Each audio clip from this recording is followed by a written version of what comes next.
At a recent office hours, there was a colleague who brought a really concerning situation.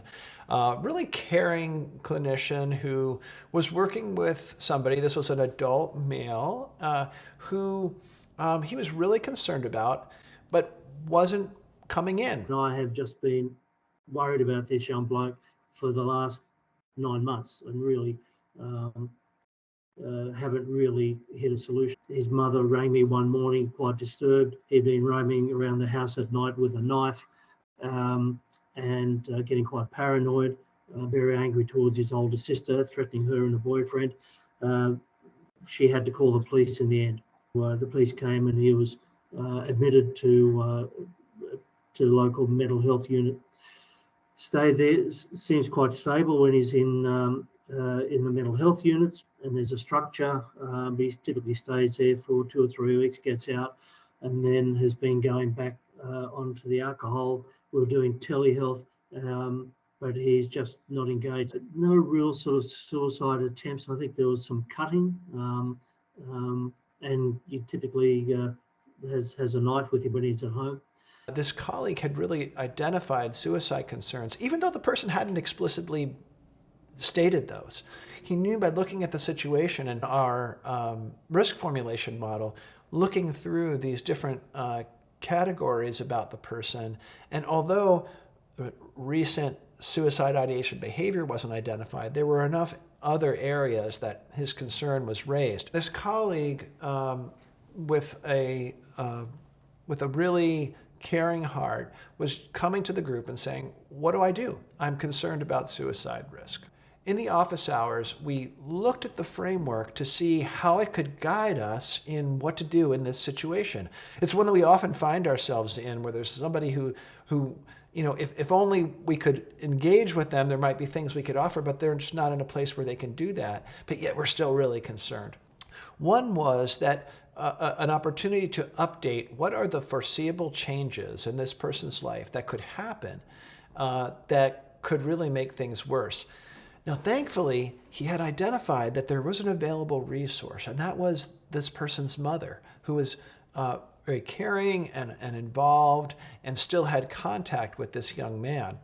And so we identified that with her, these foreseeable changes could be identified and planned for, and maybe communicated to him, but at minimum with other people on the team and with his mother.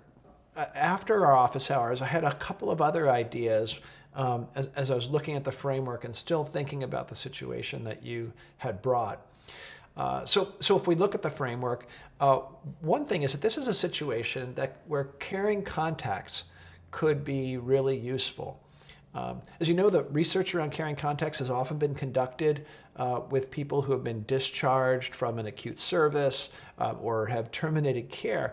But when somebody isn't showing up, it's an ideal time. And so actually, you can keep a few notes right on my desk, and you can just a brief handwritten note saying, hey, haven't seen you in a while.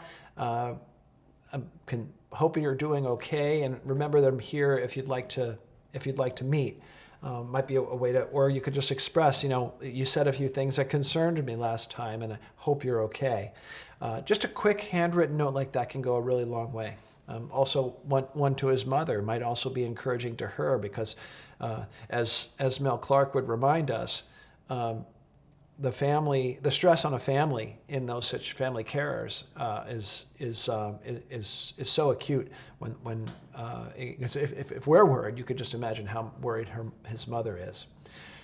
The second is to identify the level of observation and frequency of contact needed to support the least restrictive environment.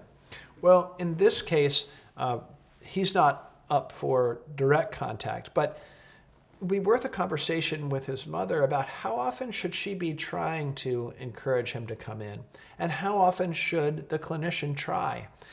That's something that should be thought through and documented. That can be helpful for a number of reasons. One, it can take some anxiety off of us to know, okay, I've thought this through. It's not just sort of like when it comes to mind, I'll contact him. It's also helpful, from a medical legal standpoint.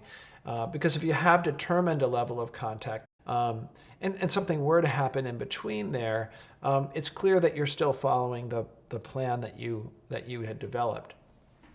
Third is referral for unmet needs.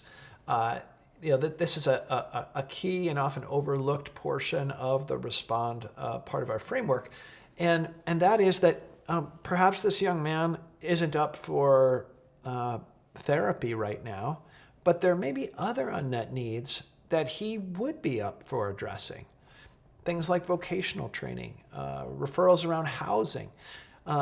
Could we think about what would be a felt need for this young man and offer a referral that matches that? And maybe that stimulates him to also want to come for mental health treatment. Maybe it doesn't, but it's still an important suicide prevention measure to take.